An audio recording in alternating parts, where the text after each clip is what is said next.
आप देख रहे हैं डायन हॉरर स्टोरी।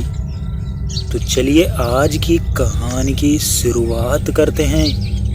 यह कहानी सीआईडी टीम के ऊपर से है। सीआईडी वालों को एक ऐसा केस मिला जिसे सॉल्व करके उनके होश उड़ गए, क्योंकि ये केस कोई इंसान का नहीं था। तो चलिए कहानी को शुरू करते हैं।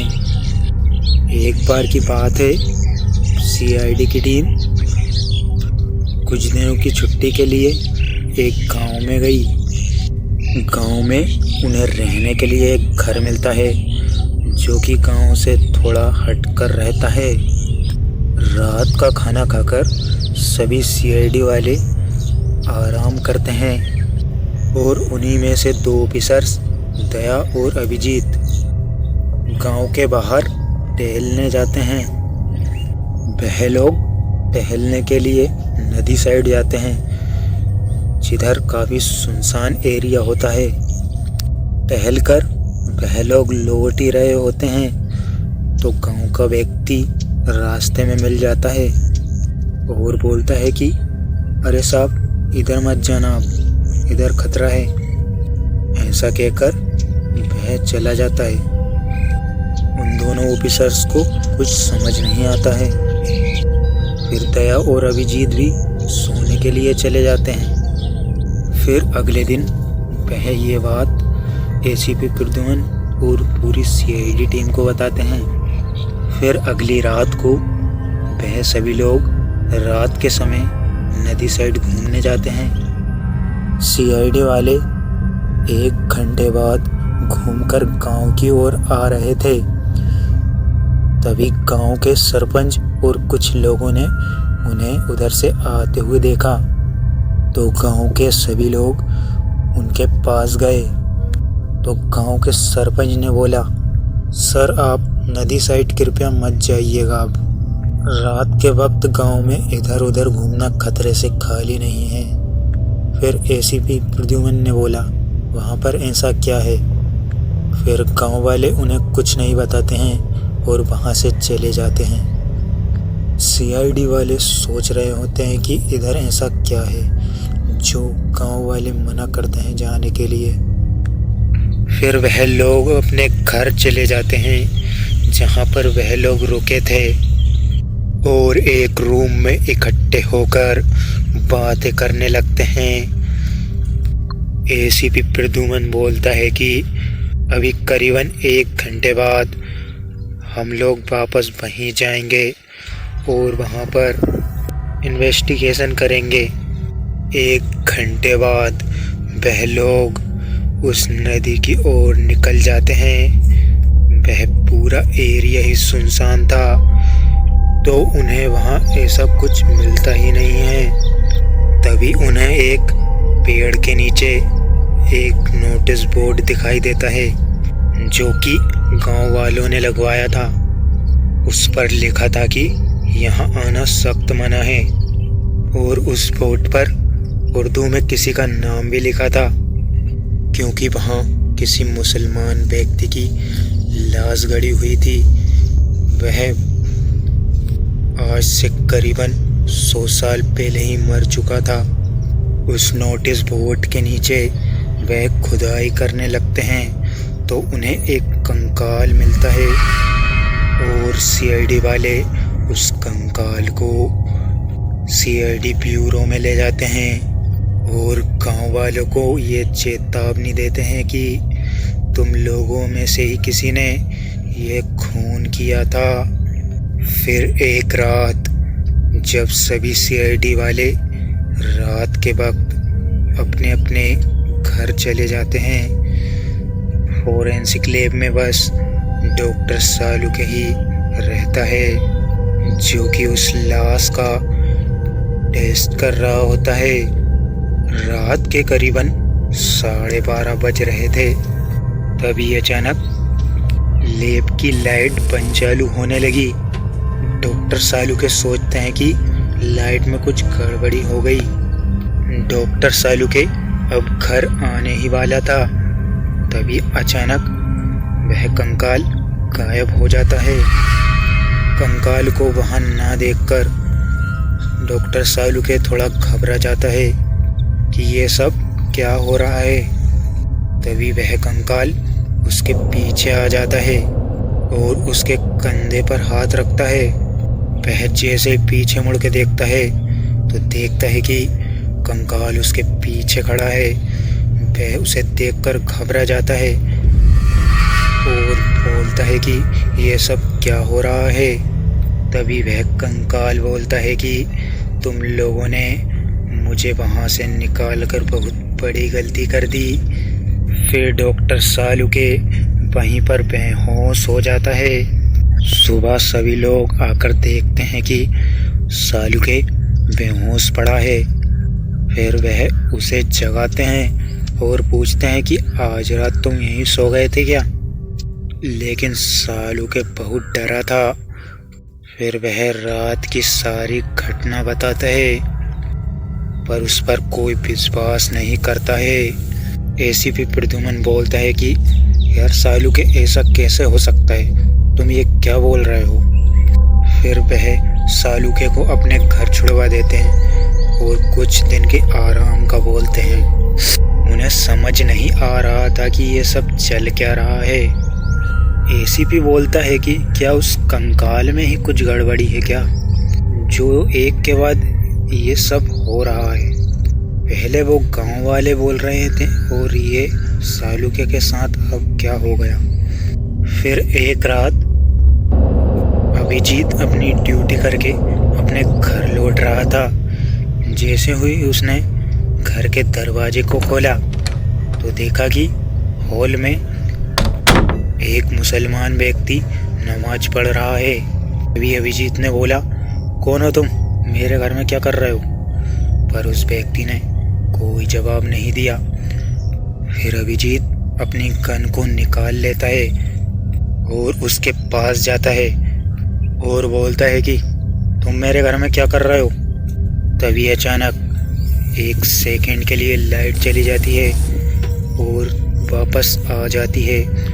तभी अभिजीत देखता है कि वह मुसलमान वहाँ पर नहीं है। तभी अचानक उसके कमरे से कुछ आवाज़ें आने लगती है। वह ऊपर जाकर देखता है तो वही मुसलमान उसके पेट पर बैठकर मांस खा रहा था। अभिजीत उस व्यक्ति पर बहुत तेज चिल्लाता है और उसे हाथ पकड़कर बाहर करने की कोशिश करता है, पर वह देखता है कि उसका हाथ वह पकड़ ही नहीं पा रहा था। 2-3 बार प्रयास करने के बाद वह समझ जाता है कि यह कोई इंसान नहीं है। फिर अभिजीत उस पर गोली चलाता है तो गोली उसके आर पार निकल जाती है और वह रूह हंसने लगती है। उसी रात ऐसी ही विचित्र घटना दया के साथ होती है। सुबह जब वह लोग एसीपी प्रद्युमन को बताते हैं तो एसीपी प्रद्युमन उनकी बातों पर विश्वास ही नहीं कर रहा था। वह बोले जा रहा था कि लोग पागल हो गए हो क्या, भूत प्रेत जैसी कोई चीज नहीं होती है। मुझे तुमसे ये उम्मीद नहीं थी दया अभिजीत। फिर एसीपी प्रद्युमन वहां से चला जाता है। तभी अभिजीत बोलता है कि हम एसीपी साहब को कैसे विश्वास दिलाएं कि हमारे साथ ऐसा हुआ है। फिर सालुके बोलता है कि कुछ तो ऐसी शक्ति है जो हमें परेशान कर रही है। रात के समय एसीपी प्रद्युमन अपने सोफे पर बैठकर सोच रहा था कि इन लोगों को क्या हो गया है। तभी अचानक उसकी डोरबेल बजती है तो वह बाहर निकलकर देखता है कि दरवाजे पर कोई भी नहीं है। फिर वह अंदर चला जाता है। तभी अचानक उसकी टीवी ऑन हो जाती है। टीवी में वह देखता है कि जिस पेड़ के पास वह लोग गए थे, जहाँ पर वह नोटिस बोर्ड लगा था, उसी जगह पर एक मुसलमान व्यक्ति नमाज पढ़ रहा है। वह अचंभे में पड़ जाता है कि ऐसा कैसे हो सकता है। फिर वह सोचता है कि शायद यह उसका भ्रम है। वह टीवी को बंद कर देता है। फिर वह जैसे ही अपने रूम में जाने लगता है तो अचानक टीवी वापस से ऑन हो जाता है। फिर वह सोचता है कि शायद टीवी का स्विच खराब हो गया है। फिर वह टीवी के चैनल को बदल कर देखता है तो देखता है कि सभी चैनल पर वही मुसलमान आ रहा है। एसीपी प्रद्युमन सोचता है कि शायद ये सब थकावट की वजह से हो रहा है। फिर वह अपने रूम में सोने के लिए जैसे ही जा रहा होता है, वह अपने रूम का दरवाज़ा जैसे ही खोलता है, अचानक उसके सामने वही मुसलमान की रूह आ जाती है और एकदम से गायब हो जाती है। एसीपी प्रद्युमन को अचानक झटका सा लगता है और वह नीचे गिर जाता है। अचानक उसका सर फर्श से टकराने की वजह से वह वहीं बेहोश हो जाता है। फिर सुबह होते ही सभी लोग सीआईडी ब्यूरो में इकट्ठा होते हैं तो एसीपी प्रद्युमन बोलता है कि मेरे साथ भी रात को कुछ अजीब सा हुआ। वह मुसलमान मुझे दिखाई दे रहा था और अचानक मेरी टीवी ऑन हो गई थी। वह दया और अभिजीत से बोलता है कि जब से हम उस गांव में गए हैं और उस लाश को निकाला है तब से हमारे साथ कुछ अजीब सा हो रहा है। आखिर इसके पीछे क्या राज है।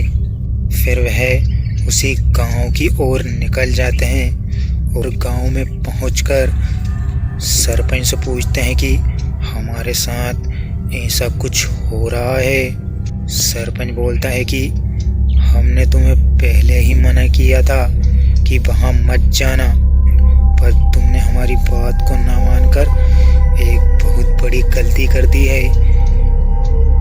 वह कोई मुसलमान था जो कि सालों पहले ही मर गया था।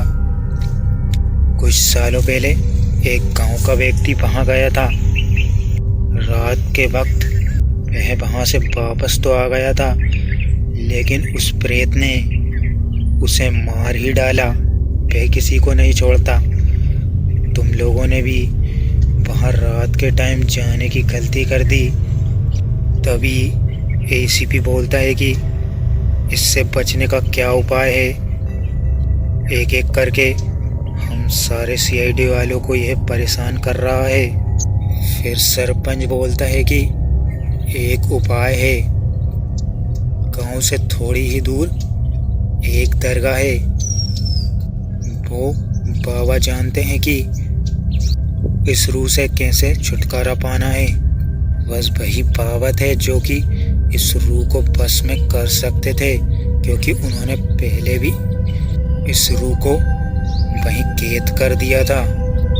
बाबा के पास पहुंचते ही बाबा ने बोला कि तुमने जिस लाश को उखाड़ा है वह एक मुसलमान की है और उसकी रूह तुम्हें परेशान कर रही है।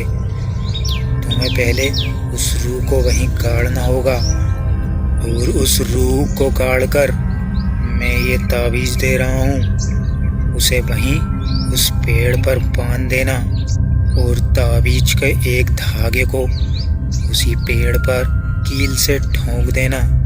फिर वह तुम्हें कभी नहीं सताएगा।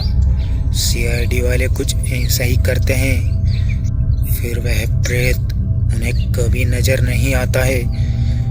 इस केस के बारे में जब भी सीआईडी वाले सोचते हैं तो उनकी रूह कांप जाती है। ये कोई साधारण मुसलमान नहीं था, यह एक शैतान था जो कोई भी उस एरिया में जाता था उसे वह मौत के घाट उतार दिया करता था। तो दोस्तों, आज की कहानी में बस इतना ही। मिलते हैं किसी खौफनाक कहानी में।